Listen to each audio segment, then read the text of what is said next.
Assalamualaikum sahabat. Ini adalah cat baru pengganti comot. Ingat tak dalam video-video yang lepas kan? Comot tu dah hilang. Tak jumpa-jumpa. Macam misteri lah tiba-tiba hilang kan.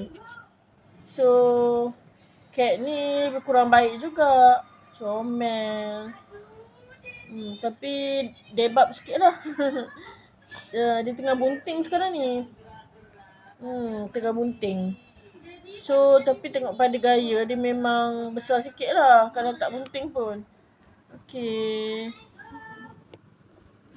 Ni dia muka dia. Comel kan? Comel sangat. Suara dia halus je.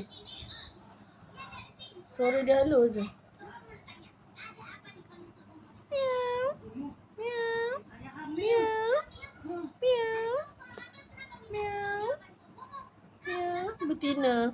Of course lah betina kan. Tadi cakap bunting kan. Okay guys, itu saja. Yalah, nampak dah muka dia.